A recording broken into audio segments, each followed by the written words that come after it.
SIR নিয়ে বিভ্রান্তি, বিভিন্ন প্রশ্ন আপনাদের মনে রয়েছে। ফর্ম ফিল আপ করতে গিয়ে আপনারা অনেক ভুল করছেন।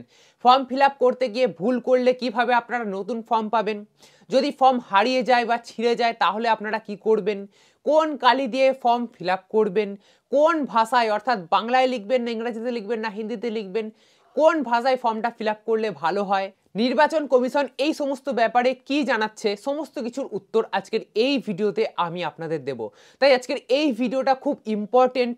যদি আপনারা এখনো পর্যন্ত ফর্ম না ফিল আপ করে থাকেন, যদি অলরেডি ফিল আপ করে থাকেন তাহলেও এই ভিডিওটা দেখুন, কারণ আপনি জানতে পেরে যাবেন যে আপনি যখন ফর্ম ফিল আপ করেছেন সেটা ঠিক করেছেন না ভুল করেছেন। তাই জমা দেওয়ার আগে আপনি আর একটা চান্স পেয়ে যাবেন। তো চলুন আজকের এই ইন্টারেস্টিং ভিডিওটা শুরু করা যাক। দেখা যাক যে আপনি ফর্ম কিভাবে ফিল আপ করেছেন এবং ফর্ম ফিল আপের সময় যে সমস্ত বিভ্রান্তি হচ্ছে সেই সমস্ত বিভ্রান্তি আজকের এই ভিডিওতে আমি দূর করার চেষ্টা করব। তো চলুন আজকের ভিডিওটা শুরু করা যাক। প্রথমেই সব থেকে বড় বিভ্রান্তি যে ফর্ম কোন ভাষায় ফিল আপ করবো। আপনাদের কাছে যে ফর্মগুলো দেওয়া হয়েছে, বিএলওরা যে আপনাদের বাড়ি বাড়ি দিয়ে গেছে, সেই ফর্মের ভাষা দেখবেন বাংলায় দেওয়া রয়েছে। এবারে আপনারা ফর্মটাকে বাংলাতেও ফিল আপ করতে পারেন, ইংরেজিতেও ফিল আপ করতে পারেন, হিন্দিতেও ফিল আপ করতে পারেন। পশ্চিমবঙ্গ প্রতিনিধিত্ব আইনে 3টি ভাষারই উল্লেখ রয়েছে। তো এই 3টে ভাষাতেই আপনারা ফর্ম ফিল আপ করতে পারেন। আমি আপনাদের সাজেস্ট করব আপনারা ইংরাজি বা বাংলাতে ফর্ম ফিল আপ করবেন। দেবনাগরী ভাষা অর্থাৎ হিন্দিতে আপনারা ফর্ম ফিল আপ না করলেই ভালো হয়, কারণ যে বিএলও আপনাদের ফর্মটা কালেক্ট করে নিয়ে যাবে সেই বিএলওর কাজ হচ্ছে সেটাকে ডেটা এন্ট্রি করে অনলাইনে তোলা। তো সেই বিএলও যদি হিন্দি ভাষা অতটা না বোঝে বা না জানে তাহলে কিন্তু তার ক্ষেত্রে প্রবলেম দেখা দেবে। তো সেই জন্য আপনারা চেষ্টা করবেন বাংলায় বা ইংরেজিতে ফর্ম ফিল আপ করতে, যাতে আপনারও সুবিধা হয় এবং যে ফর্মটা নিয়ে যাবে বিএলও তারও যাতে সুবিধা হয় বুঝতে। ঠিক আছে, এরপরেই আসি নেক্সট প্রশ্ন, যেটা হচ্ছে কোন কালিতে আপনারা ফর্ম ফিল আপ করবেন। দেখুন, আপনারা বল পেন ইউজ করবেন, জেল কালি ব্যবহার করবেন না। এবারে আপনারা নীল কালি বা কালো কালির বল পেন আপনারা ব্যবহার করে আপনারা ফর্মটা ফিল আপ করতে পারেন। অন্যান্য কালি ব্যবহার করতে কোনো নিষেধাজ্ঞা তো নির্বাচন কমিশন দেয়নি, তবে আমরা ছোটবেলা থেকেই জেনে এসেছি যে সবুজ, লাল এই সমস্ত কালি ব্যবহার করে ফর্ম ফিল আপ করতে নেই।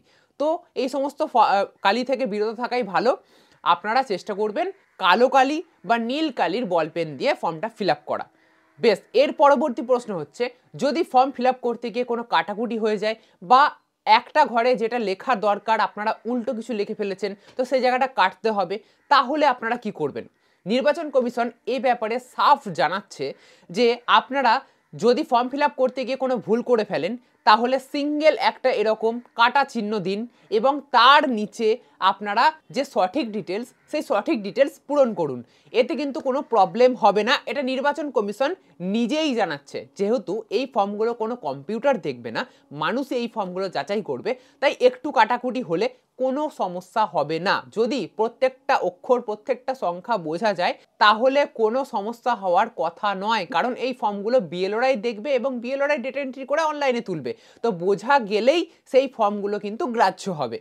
এছাড়াও নির্বাচন কমিশন জানাচ্ছে যে ফর্মে একটু বেশি কাটাকুটি হচ্ছে, আপনাদের তো দুটো ফর্ম দেওয়া হয়েছে, তো দুটোর মধ্যে যেটাতে একটু বেশি কাটাকুটি হচ্ছে সেটা আপনারা নিজেদের কাছে রেখে দিন এবং যেটাতে কম কাটাকুটি হয়েছে বা কম ভুল হয়েছে সেগুলো আপনারা জমা দিন, যাতে বিএলওর বুঝতে সুবিধা হয়। মেন কথা হচ্ছে বোঝা, যাতে বিএলও বুঝতে পারে। যদি বিএলও বুঝতে পারে তাহলে সেই ফর্ম কার্য হবে, কোনো প্রবলেম হবে না।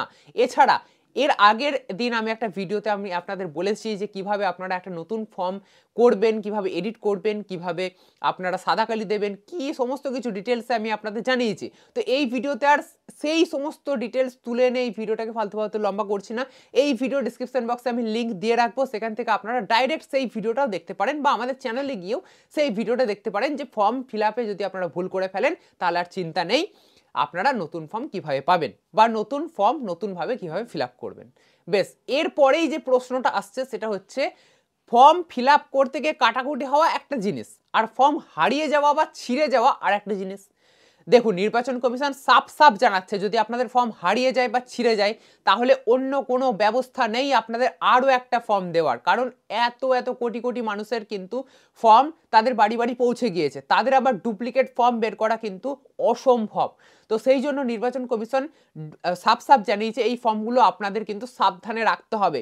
এগুলোর ডুপ্লিকেট ফর্ম বের করে দেওয়ার কোনো রকম ব্যবস্থা এখনো পর্যন্ত নির্বাচন কমিশন আনেনি।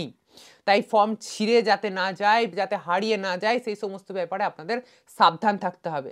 যদি আপনাদের ইতিমধ্যে এরকম কোনো কাণ্ড ঘটে গিয়ে থাকে তাহলে আপনারা আপনাদের যে বিএলও, সেই বিএলওদের সাথে আপনারা কন্ট্যাক্ট করতে পারেন, বা যে কোনো প্রবলেমের জন্য আপনি যেখানটা বুঝতে পারছেন না ফর্ম ফিল আপের সময়, বা আপনার যে কোনো মনে প্রশ্ন আসছে, আপনি ডাইরেক্ট ফর্মের উপরেই দেখবেন বিএলওর নাম্বার দেওয়া আছে, নাম দেওয়া আছে, আপনি সেই নাম্বারে আপনি ফোন করে আপনি সমস্ত ডিটেলস জানতে পারেন। এবারে এসআইআর নিয়ে এত মানুষকে বিভ্রান্ত হতে হচ্ছে কেন, এটাও আপনাদের একটু বলি। দেখুন, এসআইআর এর যখন ট্রেনিং হয়েছিল বিএলওদের, তখন সেই ট্রেনিংয়ে কি হয়েছিল সেটা আমরা জানি না। তবে আমরা এখন দেখতে পাচ্ছি যে প্রত্যেক বিএলওদের যদি আপনাদের কিছু জিজ্ঞেস করেন, আপনাদের কিছু জিজ্ঞাসা থাকে, তাহলে তার উত্তর যথাযথভাবে বিএলওরা দিতে পারছেন না। সেই উত্তরও কিন্তু বিএলওদের কাছে নেই। তো বিএলওরাও কিন্তু ভুল করছে, ভুল তারা ব্যাখ্যা দিচ্ছে, এবং কিছু কিছু সময় তো তারা বলেই দিচ্ছে যে এই সমস্ত কিছু জানি না। পরবর্তীকালে যদি কোনো আপডেট আসে তখন আপনাদের জানাতে পারবো। আপনারা ফর্ম ফিল আপ করবেন না, অনেক বিএলওরা বলছে যে এখন ফর্ম ফিল আপ করবেন না, পরে ফর্ম ফিল আপ করবেন, এখন সময় রয়েছে। তো এইরকম বিভিন্ন রকম কিন্তু অজুহাত দিচ্ছেন। ব্যাপারটা হয়তো ভালো হতো যদি বিএলওদের আরও একটু বেশি ভালো করে প্রশিক্ষণ দেওয়া যেত, এবং তারপরে এই সমস্ত ফর্মগুলো আপনাদের বাড়ি বাড়ি পৌঁছানো যেত, এবং যদি আপনি বিএলওদের কাছ থেকে কিছু জানতে চাইতেন তখন বিএলওরা ফটাফট তার উত্তর দিতে পারত। তো এখন কিন্তু এটাই একটা মেন প্রবলেম হয়ে দাঁড়াচ্ছে, বিভ্রান্তির কারণ হয়ে দাঁড়াচ্ছে। আশা করব আজকের এই ভিডিও থেকে আমি অনেক কিছু ডিটেলস আপনাদের সাথে শেয়ার করতে পেরেছি, অনেক কিছু নতুনত্ব আপনাদের জানাতে পেরেছি, যেগুলো আপনাদের মনে প্রশ্ন ছিল। যদি আজকের এই ভিডিওটা আপনাদের ভালো লেগে থাকে তাহলে অবশ্যই একটা লাইক করবেন। এই রকমই নতুন নতুন আরও ইন্টারেস্টিং ভিডিও পেতে অবশ্যই চ্যানেলটিকে সাবস্ক্রাইব করে রাখতে ভুলবেন না।